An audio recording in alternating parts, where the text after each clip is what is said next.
இந்திய அணி பார்த்தீங்கன்னா, இங்கிலாந்துடன் டெஸ்ட் போட்டியில மோத இருக்காங்க. இந்த போட்டி பார்த்தீங்கன்னா, வர 20ஆம் தேதி மிக பிரம்மாண்டமாக நடக்க இருக்கு. இந்த போட்டியுடைய 11ஸ் பற்றிய பேச்சு தான் சோஷியல் மீடியாக்கள்ல அதிகமாகவே இருக்கு. அது மட்டும் இல்லாம ஜஸ்பிரீத் பும்ரா அவர்களுக்கு முதுகு பகுதியில ஒரு சில காயம் ஏற்பட்டுள்ளதால, அவர் அடுத்தடுத்த போட்டிகள்ல பங்கேற்பாரா இல்லையா அப்படின்றதுமே தொடர் கேள்வியாக இருந்துட்டு இருக்கு. அதாவது முக்கிய தொடர்கள்ல மட்டுமே பும்ரா அவர்கள் பங்கேற்க முடிவு பண்ணியிருக்காங்களாம். அதாவது பார்த்தீங்கன்னா, T20 உலகக்கோப்பை 2022, சாம்பியன்ஷிப் டிராபி 2025 ஆகிய ஐசிசி தொடர்கள்ல பங்கேற்க முடியல நம்ம பும்ராவால. IPL 2023 தொடர்ல கூட பும்ரா விளையாடல. பும்ராவிற்கு காயம் ஏற்பட்டால் குறைந்தது 6 மாதங்கள் வரை ஓய்வு தேவைப்படும். இதனால இங்கிலாந்து டெஸ்ட் தொடர்ல 3 போட்டிகள்ல மட்டும் விளையாட வைக்க பிளான் போட்டிருக்காங்களாம். இந்தியா இங்கிலாந்து இடையான முதல் டெஸ்ட் போட்டி வர ஜூன் 20ஆம் தேதி நடைபெறுது. இந்த போட்டியில பும்ரா இருக்க மாட்டார் அப்படின்னும், அடுத்த போட்டிகள்ல இருப்பார், அதுக்கு அடுத்த போட்டிகள்ல இருக்க மாட்டார், அதுக்கு அடுத்த போட்டிகள்ல பங்கேற்பார் அப்படின்ற தகவல் தற்போது வைரலுமே ஆகிட்டு இருக்கு. அதாவது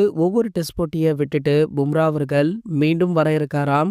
இந்த ஃபார்மெட்ல பும்ராவை யூஸ் பண்ணாதான் இந்தியாவிற்கு ஒரு கூடுதல் பலம் கிடைக்கும் அப்படின்றதுனால இந்த பிளான BCCI போட்டிருக்காங்க. அது மட்டும் இல்லாம இந்திய அணியோட 11 அணியை நாளை அறிவிக்க உள்ளதாக செய்திகளுமே கிடைச்சிருக்கு. இது போன்ற கிரிக்கெட் செய்திகளை பத்தி நீங்க உடனே தெரிஞ்சுக்க நம்மளுடைய தமிழ் நியூஸ் எக்ஸ்பிரஸ் சேனலை மறக்காம சப்ஸ்கிரைப் பண்ணிக்கோங்க.